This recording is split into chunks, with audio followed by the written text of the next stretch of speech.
Je vous ramène un petit plat.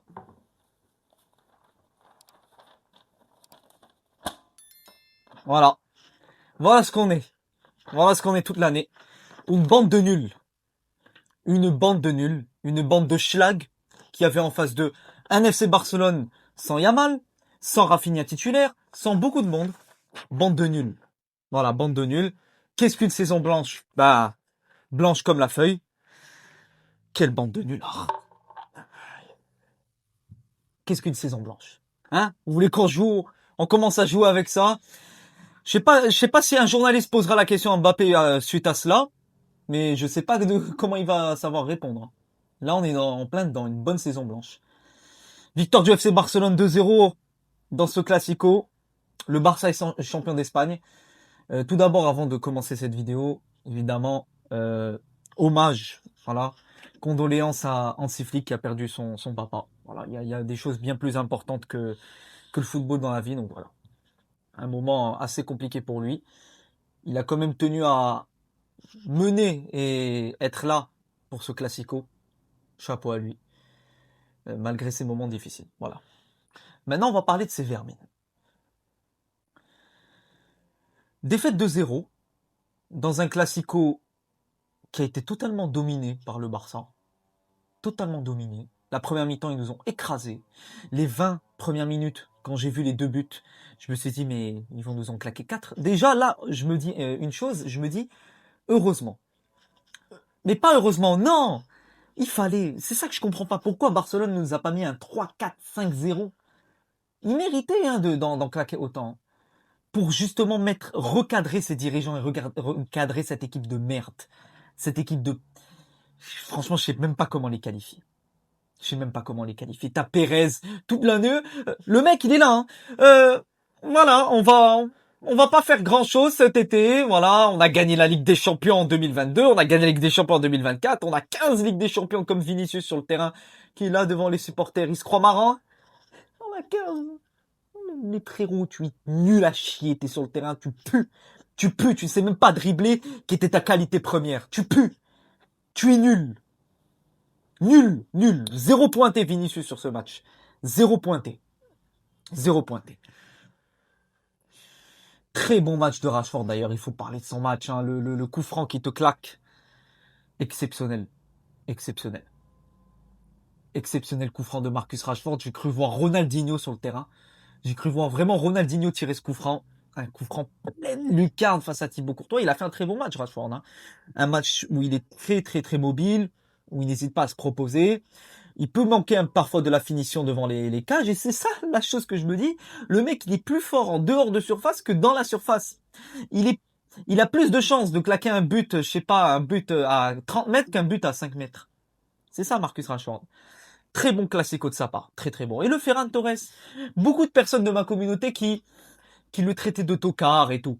Je vous ai dit que Ferran, mentalement, quand tu mets un joueur dans des conditions comme un classico, tu es bien, il va te faire un bon match. Il a fait un bon match. Où il te claque un excellent but.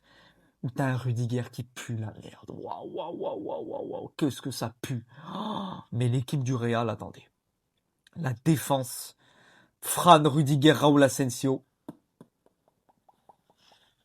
Ah, j'en ai vu des choses hein, dans cette vie. J'en ai vu des choses dans cette vie.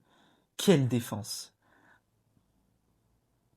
Mais même Brest, avec tout le respect que j'ai pour eux, une défense comme ça, ils jugeraient cette défense incapable. C'est minable. C'est minable de jouer avec cette défense-là. Et t'as quand même des dirigeants qui disent on a une équipe compétitive l'année prochaine. Voilà, il y a que l'entraîneur à changer. Quand je vous dis que Mourinho, quand tu vas le mettre dans ce vestiaire-là, tu ne changes pas tu ne changes pas l'équipe. Tu ne changes pas les joueurs. C'est pas en ramenant n'importe quel entraîneur que voilà, tout va changer. Ça marche pas comme ça le foot. C'est pas en ramenant n'importe qui que tu vas changer. Il faut faire une refonte. Là, quand j'ai vu l'équipe d'aujourd'hui, c'est bien fait pour notre gueule. C'est bien fait pour votre gueule. Mais maintenant, je veux une réaction. Je veux que ça change. Je veux que ça change. Mais ça changera pas. Match catastrophique de Vinicius. Voilà, et dire que j'en ai vu certains avant le match. Il va claquer un triplé, il va mettre un doublé. Vinicius, le meilleur, le ballon d'or. Nul. Nul. Rien fait.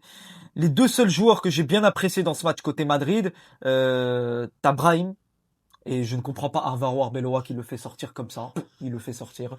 Ce mec-là, tout le temps, il viendra en conférence de presse. C'est ma faute, c'est ma faute. C'est tout le temps ta faute. Même lui, j'ai envie qu'il se casse, franchement.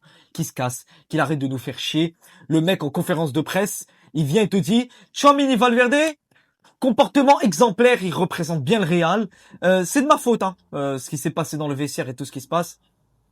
Il n'y a pas un seul président qui peut retourner la situation que Pérez, parce que c'est le meilleur président de l'histoire du Real. Le mec, il se fout de notre gueule. Le mec, il nous prend pour des pitres alors qu'il n'y a pas plus pitre que lui en conférence de presse. Les fans, on en a marre. Les supporters, on en a marre. Tous.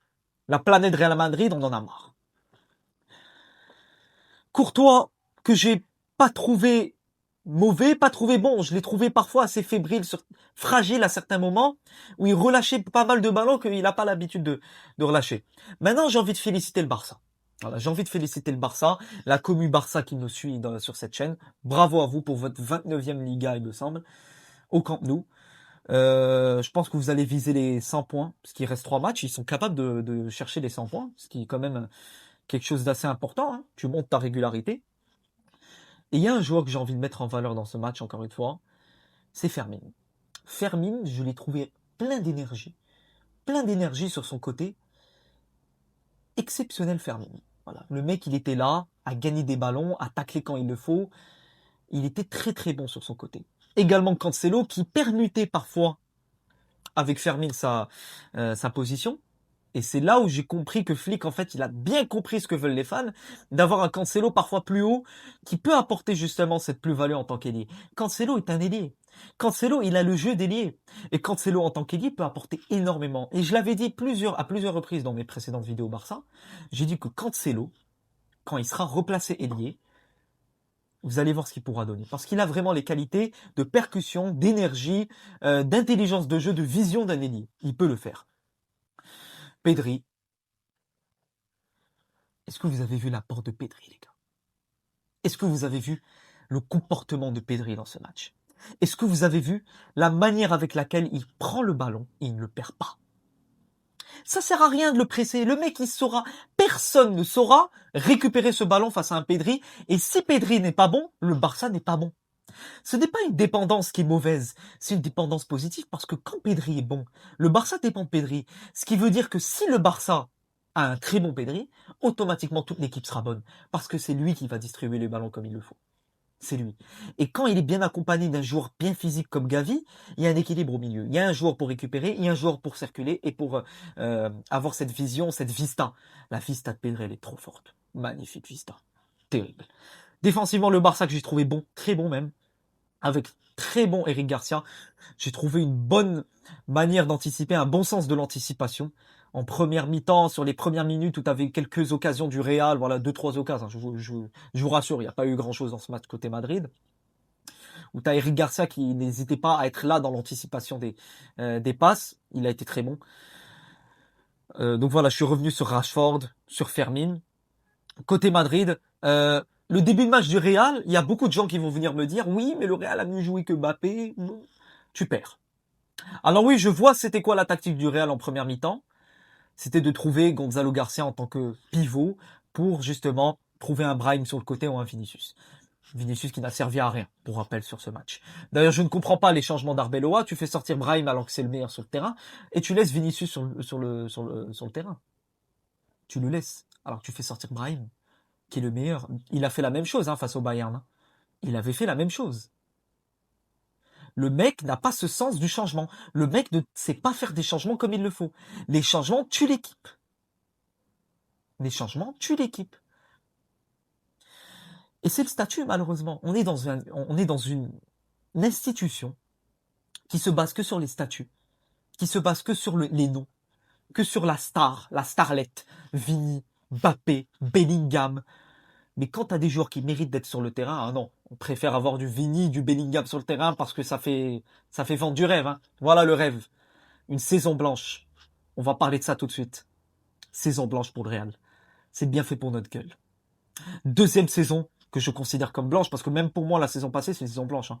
Ne venez pas me dire que pour la Super Coupe d'Europe, pour la Coupe intercontinentale, vous allez considérer ça comme une bonne saison. Hein. comme une saison à titre. C'est une saison blanche. L'année prochaine, moi je vous le dis, je pars avec aucune attente concernant cette équipe. Parce qu'on a un président qui se fout de notre gueule, parce qu'on a un président qui a dans sa tête, qui est borné, qui est têtu, qui veut se dire que l'équipe est bonne, que l'équipe ne doit pas être changée, il ne veut pas faire de choix, il veut pas choisir entre Vini et Mbappé, il veut pas faire, tu vas rester comme ça. Tu vas voir le Barça soulever encore une Liga la saison prochaine, et tu vas voir l'Europe te rouler dessus la saison prochaine. Parce que c'est ce que tu mérites. Tu mérites que ça. C'est difficile hein, de débriefer ce genre de match parce que je vais pas vous mentir que j'ai rien à me mettre sous la dent cette année. Rien. C'est très compliqué de débriefer du football quand il n'y a pas de football. C'est très compliqué. Les entrées de Mastantuono, quelle horreur de Mastantuono. Quelle horreur Mastantuono. Le mec, on l'a ramené au club, tout ça parce que le PSG le voulait. Aucun recrutement stratégique, aucun recrutement intelligent dans ce club. Aucun recrutement. Tu recrutes ce que les autres veulent recruter pour les bloquer. Pour dire on les a bloqués. Quelle honte. Quelle honte. Ridicule, franchement ridicule cette équipe, ridicule. L'entrée de Rafinha et de Lewandowski, c'est là où je vous dis que le Barça pouvait en claquer 4. Hein. Je comprends pas, ils pouvaient largement en claquer. Ils n'ont pas claqué autant de buts que j'attendais sur la physionomie du match, où ils ont clairement dominé.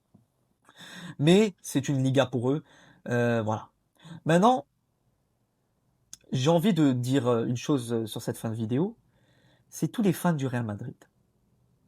Regardez les autres gagner. Continuez à regarder les autres gagner. Continuez à dire que ouais, mais chaque club passe par une crise. Voilà, il faut les soutenir. C'est les joueurs de notre club. Moi, je ne les soutiens pas. Je soutiens le club. Je soutiens du moins pas l'institution. Parce que l'institution, elle ressemble à rien par cette direction. Je soutiens ce logo. Mais moi, je soutiens une chose, c'est le logo. Les joueurs, ils ne représentent pas le club. Pas du tout. Quand tu as une équipe comme le Barça qui... Ça travaille, les gars. Ça travaille.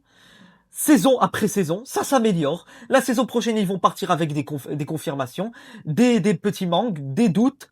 Ils vont arranger ces doutes dans leur mercato. Ils savent ce qu'ils doivent faire au mercato. Ils vont travailler. Toi, tu ne sais pas travailler.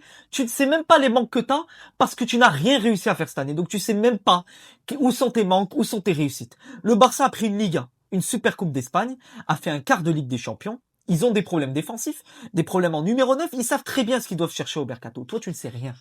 Tu ne sais rien, tu ne sais même pas ce que tu vas faire. Bref. Si je peux revenir sur autre chose, c'est également le match de la défense centrale du Barça, Pau Cubarsí et Gérard Martin, qui a fait preuve de solidité, de maturité également. Cubarsí, je tiens à saluer sa maturité sur les derniers matchs. Je trouve que c'est un joueur qui prend en expérience, qui prend en maturité, qui n'hésite pas à être beaucoup plus autonome. Et ça, c'est important dans une équipe, hein, de ne pas être dépendant des autres, surtout quand tu es défenseur central, faut pas l'oublier. Côté Madrid, si j'ai oublié quelqu'un d'autre, Bellingham également, que j'ai pas trouvé exceptionnel. De toute façon, l'équipe a été nulle, molle, une équipe humide, une équipe sans envie, une équipe qui ne se bat pas, très clairement. L'équipe s'est pas battue. L'équipe sur le terrain, du moins, c'est pas battue pour aller chercher le résultat, mais je l'ai trouvée beaucoup plus nerveuse avec du Raúl Asensio qui veut se battre, du Trent, ça pousse à droite à gauche. Continuez, bande de minables. On va continuer on va ouvrir un club de MMA et on va bien s'amuser. Continuez à vous amuser. Pour l'instant, c'est une bande de nuls. Une bande de nuls, une bande de vauriens qui ne représentent pas le Real Madrid, qui ne représentent rien concernant ce club. Voilà les amis, c'est ce que je voulais dire dans ce débrief. Je pense que je suis revenu sur pas mal de choses. Le deuxième but du Barça aura été magnifique. Olmo qui fait une de ses talonnades, aile de pigeon, très très belle pour Ferran Torres qui claque ce but exceptionnel. Un Rudiger minable face à lui, minable. Je pèse mes mots. Voilà. Je suis déçu, franchement, je suis déçu de cette année, cette saison qui est minable du côté de Madrid. Tu n'as rien su faire. Tu as été nul à chier toute l'année. C'est ce que tu mérites. C'est ce que tu mérites. C'est bien fait pour votre gueule. Et c'est bien fait pour le président, Pérez, que j'ai trouvé minable hein, sur ses déclarations. Venir dire comme quoi l'équipe, il faut juste ramener un entraîneur, comme quoi on a les meilleurs joueurs du monde. L'équipe peut être compétitive s'il y a un bon entraîneur. C'est zéro pointé. Zéro pointé. Honte également de ne pas être venu. Moi, je comprends pas pourquoi il n'est pas venu à Madrid, à Barcelone. T'as tout le monde qui est là. Je sais pas, viens. Je sais pas, tu peux assister au Classico. Et esprit fair play, esprit d'équipe, rien du tout. Le mec, je pense qu'il savait déjà qu'il allait se faire torcher la tronche. C'est bien fait pour notre gueule, tout simplement. Donc voilà les amis, 91 points pour le Barça. Félicitations au Barça encore une fois pour son titre de champion de Liga. Désormais, je pense plus que je débrieferai plus les matchs de Ligue 1 parce que ça sert à rien. C'est bon, le Barça est champion, ça sert plus à grand chose. Donc voilà. En tout cas, j'espère que cette vidéo vous aura plu. N'hésitez pas à liker, commenter, partager, à m'envoyer énormément de force. Ça me fait énormément plaisir, les amis. Voilà. N'hésitez pas à liker, vous abonner. Ça peut paraître banal pour vous, mais ça m'envoie énormément de force. Donc n'hésitez pas à vous abonner. Ça vous prend quelques secondes et ça m'envoie énormément de force pour l'avenir. À la Madrid, Inadamas. On soutiendra toujours ce logo. Mais ces joueurs ont intérêt à changer. Ils ont intérêt à changer, franchement. Et à bientôt pour de nouvelles aventures. Ciao les gars.